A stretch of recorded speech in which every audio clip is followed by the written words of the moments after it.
योजनेचे जे लाभार्थी आहेत त्या लाभार्थ्यांचा डिसेंबर महिन्याचा जो हप्ता आहे तो हप्ता अजूनपर्यंत आलेला नाही आणि हा हप्ता दरवेळी 5 ते 8 तारखेच्या मध्ये पडतो, परंतु यावेळी मात्र कोणत्याही त्या प्रकारचा हप्ता येणार किंवा काय हप्त्याची पुढची अपडेट आहे या संदर्भात कोणताही शासन निर्णय आलेला नाही आणि याच संदर्भातील अपडेट का आला नाही किंवा संजय गांधी निराधार योजनेचे जे लाभार्थी आहेत त्यांना काय काम करायचं आहे हेच आपण आजच्या व्हिडिओमधून पाहणार आहोत। त्यामुळे व्हिडिओ स्किप न करता शेवटपर्यंत पाहायचं। चॅनलवर पहिल्यांदा आला असेल तर अशाच महत्त्वपूर्ण आणि गव्हर्नमेंटच्या नवीन अपडेटसाठी चॅनल सबस्क्राईब करा, त्याचबरोबर शेजारी बेल आयकॉन सुद्धा ऑन करून ठेवा म्हणजे असेच महत्त्वपूर्ण अपडेट तुमच्यापर्यंत रेग्युलर पोहोचत राहतील। तर नमस्कार, मी पूनम आणि तुम्ही पाहत आहात पुन्हा एक नवीन अपडेट। तर संजय गांधी निराधार योजनेचे बरेच असे लाभार्थी आहेत की त्यांना ऑक्टोबर नोव्हेंबरचा सुद्धा हप्ता आलेला नाही। बरेच असे लाभार्थी आहेत की त्यांना ऑक्टोबर नोव्हेंबरचा शिवाय मागच्या 2 महिन्याचा सुद्धा हप्ता आलेला नाही। असे बरेच लाभार्थी आहेत, कमेंटच्या माध्यमातून बऱ्याच लाभार्थ्यांनी असे प्रश्न सुद्धा केलेले आहेत आणि आता डिसेंबरचा जो हप्ता आहे तो डिसेंबरचा हप्ता सुद्धा एकाही लाभार्थ्याला मिळाला नाही किंवा तसा शासन निर्णयही निघाला नाही। तर दरवेळी प्रोसेस काय असते तर संजय गांधी निराधार योजनेचे जे सर्व निराधार बांधव आहेत त्यांना जो हप्ता येतो तो 5 ते 7-8 तारखेच्या मध्ये येतो, जास्तीत जास्त 10 तारखेपर्यंत जातो, परंतु त्या अगोदर 2 दिवस शासन निर्णय निघतो की कोणत्या तारखेपासून हप्ता जमा होणार आहे लाभार्थ्यांच्या खात्यामध्ये किंवा जे राज्य सरकारकडून रक्कम येते ती रक्कम बँकमध्ये वर्ग सुद्धा केली जाते, नॅशनल बँकमध्ये वर्ग केले जाते, तसा शासन निर्णय प्रत्येक वेळी येतो।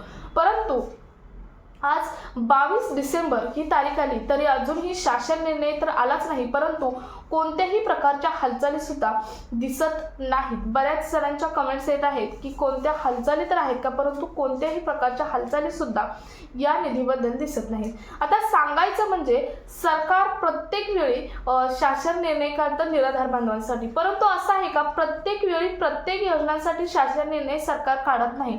आता बघा बाकीच्या बऱ्याच योजना आहेत त्या योजनांसाठी शासन निर्णय हा प्रत्येक वेळी काढला जात नाही, फक्त निराधार बांधवांसाठी शासन निर्णय काढला जातो।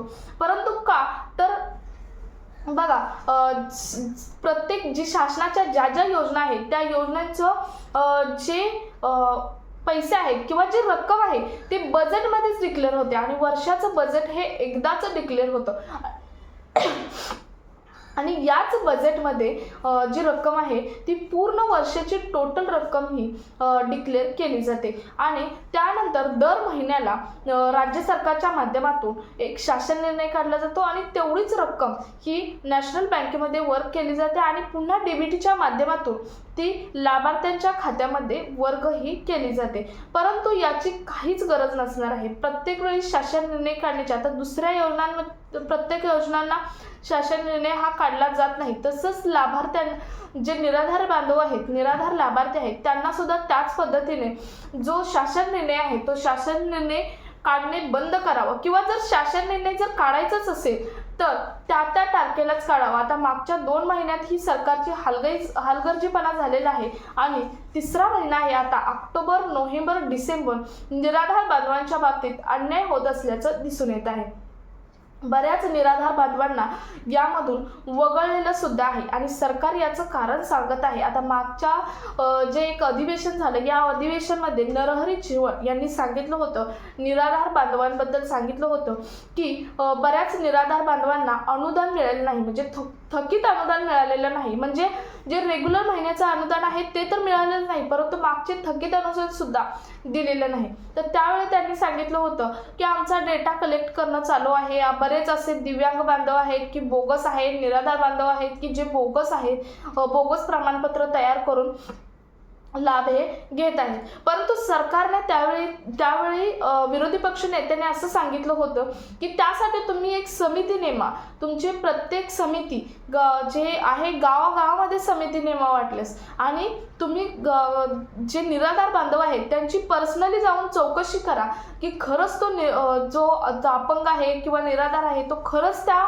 योजनेमध्ये बसतो का। समजा आता अपंग आहे तर अपंग आहे तो जो अपंग व्यक्ती आहे त्याचं खरंच सर्टिफिकेट खरं आहे का, म्हणजे तो खरंच अपंग आहे का, हे तुम्ही घराघरामध्ये किंवा जे निराधार बांधव आहेत त्यांच्यासाठी काहीतरी प्रोसेस राबवा किंवा एखाद्याशी कमिटी घ्या, तिथं निराधार बांधवांना बोलवा, त्यांची सर्टिफिकेट चेक करा, असं सजेशन विरोधी पक्ष नेत्यांनी तेव्हा त्यांना दिलं होतं. तेव्हा त्यांनी हो म्हणून सांगितलं होतं, परंतु आतापर्यंत अशी कोणत्याही प्रकारची चौकशी झालेली नाही. करतात परंतु वरून चौकशी केली जाते आणि त्यामुळे जे खरे निराधार बांधव आहेत त्या निराधार बांधवांवर मोठ्या प्रमाणात अन्याय अत्याचार होत असल्याचं दिसून येत आहे. कारण असे बरेच अपंग आहेत की ज्यांना हालचाल करता येत नाही आणि अशा अपंगांना जगण्याचं साधन म्हणजे हे पेन्शनच आहे. आणि ती जर पेन्शन मिळत नसेल, 2-2 महिने मिळत नसेल, 3-3 महिने जर मिळत नसेल, तर त्या निराधार बांधवांनी काय करायचं, हा सुद्धा शासनापुढे ठेवलेला निराधार बांधवांकडून अतिशय महत्त्वाचा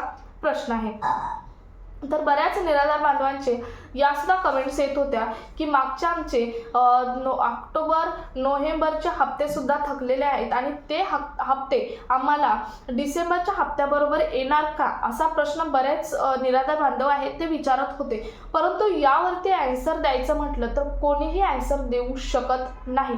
कारण यावरती कोणत्याही प्रकारच्या सरकारकडून हालचाली नाहीत किंवा सरकारकडून एखादा ऑफिशियल नोटिफिकेशन नाही, सरकारकडून एखादा GR सुद्धा आलेला नाही. त्यामुळे या बाबतीत कोणीही असं सांगू शकत नाही की तुम्हाला मागचा जो हप्ता आहे, मागचे थकलेले हप्ते आहेत ते कधी मिळू शकतात किंवा डिसेंबरचा हप्ता सुद्धा आहे तो कधी मिळू शकतो, यावरती मात्र कोणीही उत्तर हे देऊ शकत नाही. कारण याचा ऑफिशियल नोटिफिकेशन सरकारकडून आलेलं नाही. सध्या निवडणुका चालू आहेत, त्यामुळे सरकार त्यात गुंतलं आहे की काय असं निराधार बांधवांकडून विचारलं जात आहे. परंतु सरकारने निराधार बांधवांकडे लक्ष देणं ही अतिशय महत्त्वाचं आणि तितकंच महत्त्वाचं आहे. कारण निराधार बांधवांमध्ये एकल महिला म्हणजे ज्या विधवा महिला आहेत त्या सुद्धा येतात, ज्येष्ठ नागरिक आहेत त्या येतात, अपंग ते येतात, त्यानंतर जे कितीतरी 80% अपंग असणारे आहेत त्यांनी काय करायचं, असा सरकारला निराधार बांधवांकडून वारंवार प्रश्न हा विचारला जात आहे. परंतु सरकारकडून यावरती कोणत्याही प्रकारचं उत्तर येत नाही, परिपत्रक येत नाही, शासन निर्णय येत नाही. आता 22 तारीख आली, मग यावरती बरेच जण प्रश्न विचारतात, मग आता जानेवारी आणि डिसेंबरचा महिना जो हप्ता आहे तो एकत्रित दिला जाणार का? कारण यानंतर जर शासन निर्णय काढला तर समजा आता 25 नंतर शासन निर्णय काढला तर शासन निर्णय काढल्यानंतर 2 दिवसांनाच निधी हा जमा केला जातो, मग तो जानेवारी महिन्यामध्ये जातो की काय, असं बऱ्याच निराधार बांधवांकडून प्रश्न येत आहेत. परंतु यावरतीही काही सांगू शकत नाही कारण सरकारने यावरतीही कोणत्याही प्रकारचं ऑफिशियल नोटिफिकेशन काढलेलं नाही. तर बरेच जण प्रश्न विचारत होते की ऑक्टोबर आणि नोव्हेंबरचा हप्ता थकीत आहे तो कधी येणार किंवा डिसेंबरचा हप्ता कधी येणार, डिसेंबरमध्येच हे 3 हप्ते देऊ शकतात का, असेच पण बरेच जणांचे प्रश्न होते. किंवा डिसेंबरचा आणि जानेवारीचा हप्ता एकत्रित दिला जाईल का किंवा कधी द्यायला जाणार, यावरती बऱ्याच जणांचे प्रश्न होते. तर त्याचं उत्तर असं आहे की याची तारीख फिक्स नाही, कोणतंही ऑफिशियल नोटीस नाही, शासन निर्णय नाही.